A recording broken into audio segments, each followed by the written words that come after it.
आप सभी को जय मसीह की गुड मॉर्निंग। सुबह के समय आप सभी का हम स्वागत करते हैं एक बार फिर से। आज के वचन में हम आगे बढ़ेंगे और बढ़ते हुए हम देखेंगे निर्गमन की किताब 20वां अध्याय उसका 5वां वचन, और 5वें वचन से आगे को हम देखेंगे कि किस प्रकार से जो है वो आज्ञाएं जो हैं वो लगातार मिलती चली गई। और ये चौथी आज्ञा जो परमेश्वर ने अपने लिए दी, अपने वचन के लिए, अपने सुसमाचार प्रचार के लिए दी, और बड़ा ही स्पष्ट और अनोखा यह वचन है जिसको आज हम देखेंगे। जहाँ लिखा है, तू विश्राम दिन को पवित्र मानने के लिए स्मरण रखना। चौथी आज्ञा, तू विश्राम दिन को पवित्र मानने के लिए स्मरण रखना। सबसे पहले चीज हमें यह जानना है कि ये विश्राम का दिन है क्या, क्योंकि विश्राम के दिन को पवित्र इंसान तब मानेगा या एक मनुष्य तब मानेगा जब उसको पता होगा कि विश्राम का दिन वास्तव में है क्या। ये एक सवाल। तो सर्वप्रथम विश्राम का वो दिन है जब परमेश्वर ने पूरी जगत की सृष्टि की और 6 दिन तक उसने बनाया और 7वें दिन उसने विश्राम किया। सप्ताह के पहले दिन से लेकर के 6वें दिन तक उसने काम किया और 7वें दिन विश्राम किया और उसी दिन को विश्राम दिन ठहरा दिया। बहुत स्पष्ट है। चैनल को लाइक करें, सब्सक्राइब करें, शेयर करें, ताकि बहुतेरे लोगों तक ये जो क्लास है वो पहुंच सके।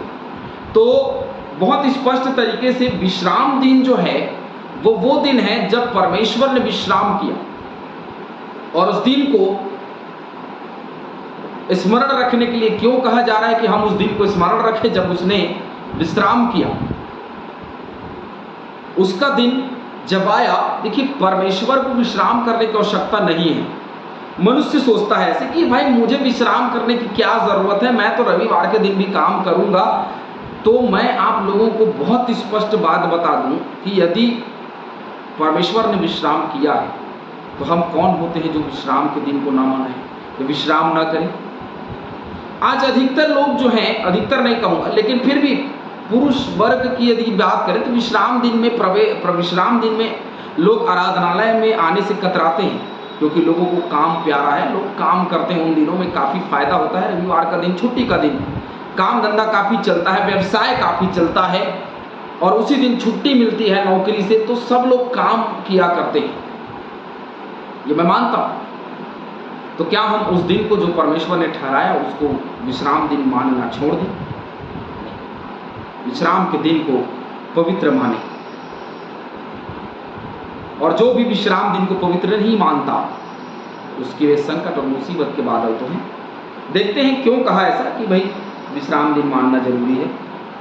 यशाया 56 का 2, इसके आगे पदों में हमको पूरा उत्तर मिल जाता है, लेकिन फिर भी हम वचन में से देखेंगे। यशाया 56 का, क्या है धन्य वह मनुष्य जो ऐसा ही करता, और वह आदमी जो इस पर स्थिर रहता है, जो विश्राम दिन को पवित्र मानता और अपवित्र करने से बचा रहता है। जो विश्राम दिन को पवित्र मानता है वो अपवित्र होने से बचा रहता है। क्यों जरूरी है विश्राम दिन को पवित्र मानना और उसके स्मरण रखना? क्योंकि एक व्यक्ति, एक आदमी तब पवित्र होता है जब वो विश्राम दिन को पवित्र मानता है। कितनी गहरी बात है। हमें धार्मिकता की ओर बढ़नी है, हमें पवित्रता की ओर बढ़नी है, क्योंकि पवित्र आत्मा हमको मिला, स्वर्गदूत पवित्र आत्मा हमको मिला कि वो हमें हिम की नाई श्वेत करते हुए आगे बढ़ाता चला जाए।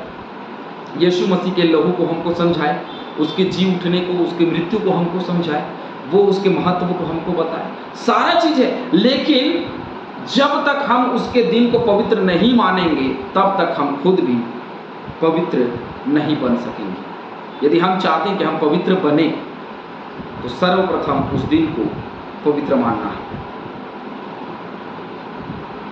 यिर्मयाह 17 निकाल लीजिए मेरे साथ।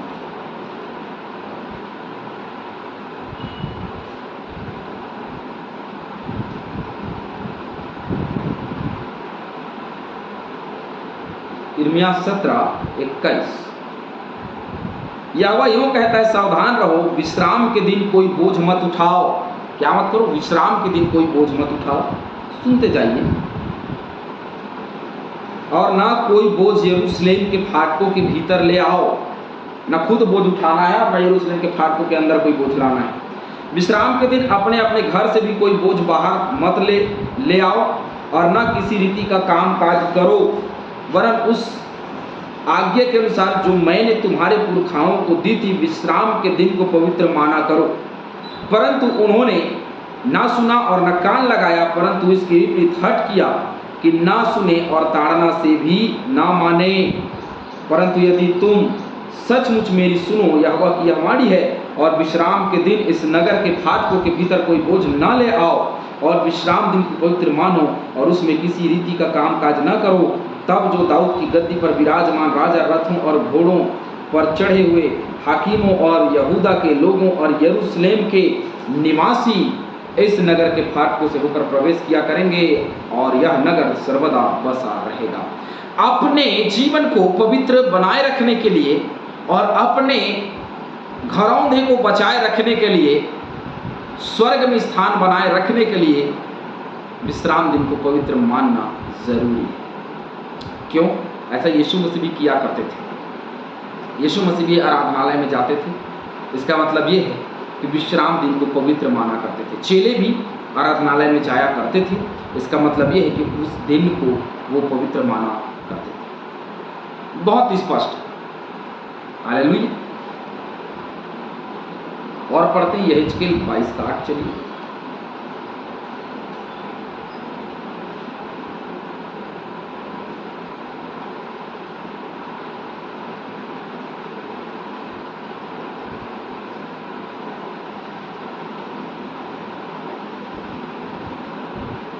तूने मेरी पवित्र वस्तुओं को तुच्छ जाना और मेरे विश्राम दिनों को अपवित्र किया है। तुझ में लुच्चे लोग हत्या करने का तत्पर हुए और तेरे लोगों ने पहाड़ों पर भोजन किया। तो विश्राम दिनों को अपवित्र किया है। यहेजकेल के दिनों में बंधुआई में थे, और उन दिनों में ये कहता है कि तुम लोगों ने विश्राम दिनों को अपवित्र ठहराया, अपवित्र किया, इसीलिए परमेश्वर की ताड़ना आज तुम पर है। 9वें पद में लिखा है, 6 दिन तो तू परिश्रम करके अपना सब काम काज किया करना। आगे जिसका उत्तर हमने अभी तक खोजा वो यहाँ पे स्पष्ट रूप से हमको मिल रहा है कि आगे तुम काम किया करना, जैसे हमने अभी पढ़ा है ना इसमें यिर्मयाह की किताब में। तो काम काज किया करना 6 दिन तक, लेकिन 7वें दिन, परंतु 7वां दिन तेरे परमेश्वर यहोवा के लिए विश्राम दिन है। 7वां दिन जो है वो तेरे यहोवा के लिए, हम सब के परमेश्वर के लिए विश्राम दिन है। उसमें ना तो किसी भांति का काम काज करना, और ना तेरा बेटा, ना तेरी बेटी, ना तेरा दास। सुनते जाइए। बोलते नहीं हमारा बेटा काम करने गया, हाँ तो हम चर्च आए हैं, हम दुआ मीटिंग करने आए। नहीं, वहां लिखा है, पढ़ते जाइए।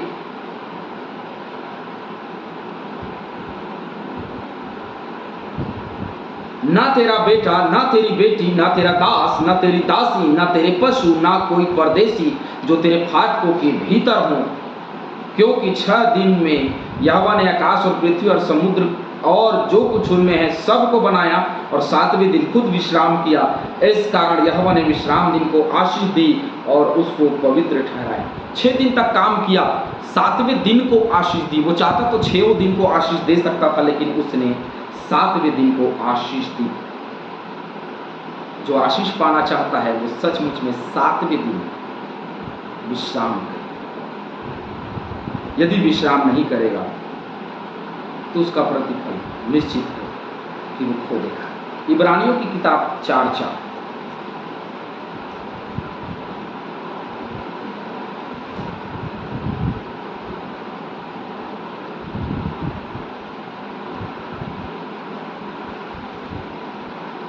क्योंकि 7वें दिन के विषय में उसने कहीं यो कहा है कि परमेश्वर ने 7वें दिन अपने सब कामों को निपटा करके विश्राम किया, और इस जगह फिर यह कहता है कि वे मेरे विश्राम में प्रवेश न करने पाएंगे।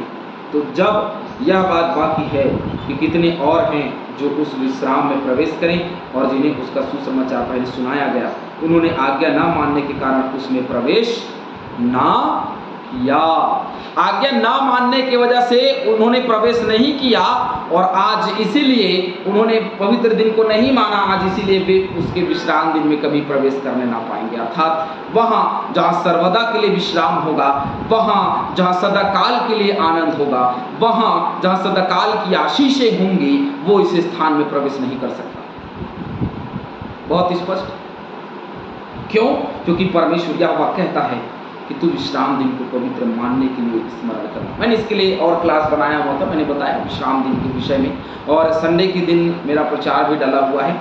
लेकिन जो क्लास आया है उसमें आगे बढ़ेंगे, तो वहाँ हमने देखा है कि 7वें दिन परमेश्वर ने जब विश्राम किया, तो हम कौन है कि हम विश्राम ना करें? हम परमेश्वर से बड़े नहीं हो सकते। जब परमेश्वर को विश्राम की आवश्यकता पड़ी, आवश्यकता थी नहीं, लेकिन फिर भी उसने बताया कि मैं जब 7वें दिन विश्राम कर सकता हूँ, तो तुम सब 7वें दिन विश्राम। प्रभु यीशु मसीह ने बताया, जब मैं क्रूस पे चढ़ सकता हूँ, तो तुम भी भारी दुख को इस दुनिया में, संसार में रहते हुए उठाओ और परमेश्वर का धन्यवाद करते, क्योंकि उसने वही किया। प्रभु तेरी इच्छा पूरी है, मेरी नहीं परंतु पिता तेरी इच्छा पूरी है, क्योंकि वो परमेश्वर की महिमा करना चाहते हैं। और हम जब परमेश्वर की महिमा करना चाहते हैं, तो 7वें दिन को स्मरण रखें कि उसका विश्राम दिन है, उस दिन कोई काम नहीं करने का। लेकिन वहीं यीशु मसीह ने उसको एक कदम आगे बढ़ाया। यदि कोई तुम्हारा मेढ़ा यदि विश्राम दिन के दिन कुएं में गिर जाए, तो तुम क्या करोगे? छोड़ दोगे? क्योंकि उसको निकालोगे तो भी काम है, उसको निकालना जरूरी है। तो कुछ काम ऐसे होते हैं जो बहुत जरूरी होते हैं, जैसे किसी को हॉस्पिटल लेकर के जाना, किसी का स्वास्थ्य खराब हो गया तो वहाँ जाना, या किसी की मृत्यु हो गई तो वहाँ जाना। यदि कोई घर पे बहुत बड़ा कार्यक्रम, फंक्शन, यदि परिवार रिश्तेदार में कोई कार्यक्रम फंक्शन है बड़ा, तो आप वहाँ जाएं। लेकिन बिना काम के यदि घर पे बैठे हैं, तो फिर वो अपवित्रता को दर्शाता है। यदि सचमुच में कोई काम है, एक सही रीजन है, एक ठोस कारण है कि विश्राम दिन को आप पवित्र नहीं मना पा रहे हैं, तभी आप एक ठोस कारण की वजह से आप नहीं आ सकते हैं। नहीं तो उस दिन में विश्राम करना बहुत जरूरी। विश्राम करें, आनंद करें, प्रभु के आराधना में शामिल हों, यही है उसके विश्राम दिन को पवित्र मानना। आमीन, हालेलुया। परमेश्वर हम सभी को बहुतायत से आशीष